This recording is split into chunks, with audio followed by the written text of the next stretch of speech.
आपकी बहू तो आपका नाम रोशन कर रही है। सीमा की नींद खुलती है तो वह हैरान रह जाती है। आज तो आधा घंटा ज़्यादा सो ली, पर रात को तो अलार्म लगाकर सोई थी। फिर अलार्म बजा क्यों नहीं? शायद बजा होगा, रात को देर से जो सोई, इसीलिए आवाज़ नहीं सुनाई दी। ओह, गुंजन के ऑफिस जाने का समय हो गया। वो फटाफट रसोई में गई और नाश्ते में पोहा बना दिए। टिफ़िन में 2 पराठे और अचार पैक करके दिया। तब तक गुंजन तैयार होकर आ चुकी थी। भाभी, फिर से पोहा? कितने हल्के रहते हैं। मेट्रो से ऑफिस पहुंचते पहुंचते तो भूख लग जाती है। पनीर के पराठे बना देती, कम से कम पेट तो भरा रहता। उसने मुंह बनाते हुए पोहे खाए और टिफ़िन लेकर निकल गई। सीमा ने कहा, रोज़ तो उसके ही मनपसंद का बनाकर देती हूँ, आज ही नहीं बना पाई। सीमा बच्चों को जगाने चली गई। उन्हें भी तैयार किया, टिफ़िन दिया और स्कूल छोड़कर आ गई। उसे भी रात को ही समय मिलता है। सुबह बच्चे, घर, परिवार के कामों में उलझी सी रहती है। सास ससुर का काम, ननद और पति देव का ऑफिस, बच्चों का स्कूल और घर परिवार की सभी जिम्मेदारियां, इनमें ही पूरा दिन निकल जाता है। 3 वक्त का नाश्ता बनाना, दूध चाय, बच्चों को स्कूल से लाना और ले जाना, दोपहर को बच्चों को पढ़ाना, सब्ज़ी, फल, दवाई लाना, प्रेस के कपड़े देना और कभी कभी सासू माँ को मंदिर ले जाना। दोपहर में 1 घंटा मुश्किल से मिलता है। इस बीच कहानी का पार्ट सोच लेती, पर लिखने के लिए रात ही बेहतर लगती थी। हालांकि थकी हुई होती थी, पर शौक़ तो हर थकान को दूर कर देता है। जब तक कहानी नहीं लिख लेती, उसे चैन नहीं आता था। उसकी कहानियाँ अब समाचार पत्र में छपने लगी थी, साथ ही ऑनलाइन और काफ़ी पाठकों द्वारा सराही जाती थी। कुछ प्रमाण पत्र मिले थे और पुरस्कार भी। पति दीपक ही उसका हौसला बढ़ाते थे, वरना घर में कोई भी उसके हुनर की कदर नहीं करता था। सास ससुर अपनी गुंजन बेटी की तारीफ़ हर जगह करते थे, लेकिन सीमा की तारीफ़ के लिए 2 शब्द भी नहीं निकलते थे। एक दिन ससुर जी के पारिवारिक मित्र मुकेश जी अपनी पत्नी के साथ घर पर आए। सीमा ने उनकी अच्छे से आओ भगत की। सीमा की सास विमला जी तारीफ़ कर रही थी कि उनकी गुंजन ने कितनी पढ़ाई की और उसमें कितनी प्रतिभा है कि वह आज कमाने लगी है।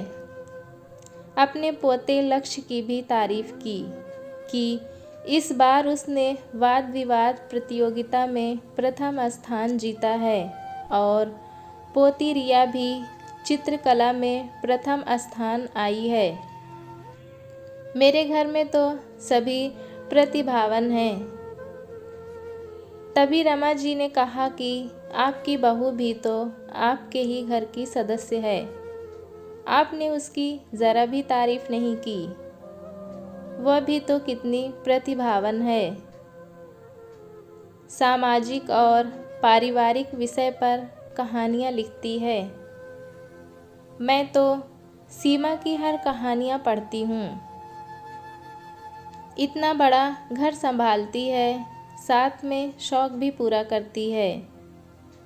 मैंने देखा था फेसबुक पर, उसकी कहानी को पुरस्कार मिला है। आपको बहुत बहुत बधाई। आपकी बहू आपके परिवार का नाम रोशन कर रही है। सीमा की इतनी तारीफ़ सुनकर सास ससुर और गुंजन को एहसास हुआ कि सीमा भी उनके घर का ही हिस्सा है। उनके चेहरे के हाव भाव देखकर रमा जी समझ गईं कि सीमा के हुनर की यहाँ तारीफ नहीं होती। उन्होंने कहा, विमला भाभी, अपनी बेटी की तारीफ तो सभी करते हैं। आपने पोता पोती की भी तारीफ कर दी, पर सीमा की तारीफ तो की ही नहीं। आपकी सीमा घर तो संभाल रही है, साथ में ही अपने हुनर से अपनी प्रतिभा को भी निखार रही है। सीमा के हजारों की संख्या में फॉलोअर्स हैं। लाखों पाठक इसकी कहानियाँ पढ़कर कहानी को पसंद करते हैं। आपके घर में तो हीरा जैसी बहू आई है, जो अपनी चमक से आपके ख़ानदान का नाम रोशन कर रही है। सीमा की इतनी तारीफ सुनकर काफ़ी हैरान रह गए उसके ससुराल वाले। विमला भाभी, सिर्फ पैसे कमाना ही बड़ी बात नहीं, आपकी बहू सीमा तो नाम कमा रही है। सीमा की कहानियों से हम सबको काफ़ी कुछ सीखने को मिलता है। रमा जी ने उसे खूब आशीर्वाद दिया और वहाँ से चली गईं। विमला जी ने भी सीमा को आशीर्वाद दिया और कहा, माफ़ कर दे बहू, हमने तेरे हुनर को पहचाना ही नहीं, पर तू कितनी अच्छी है।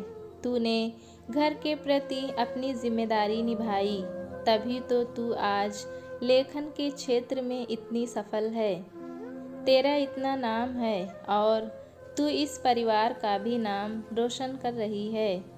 सीमा ने कहा, मम्मी जी, इतने फॉलोअर्स और पाठक हैं, सब ने तारीफ़ की, पर आपकी तारीफ़ मेरे लिए सबसे अनमोल है। गुंजन ने भी माफ़ी मांगी। उसने भी फेसबुक पर सीमा की कहानियाँ शेयर करनी शुरू कर दी। अब सीमा पहले से भी ज़्यादा खुश रहने लगी थी। दोस्तों, कहानी कैसी लगी हमें कमेंट में ज़रूर बताएं। चैनल पे नए हैं तो एक लाइक और सब्सक्राइब करना ना भूलें।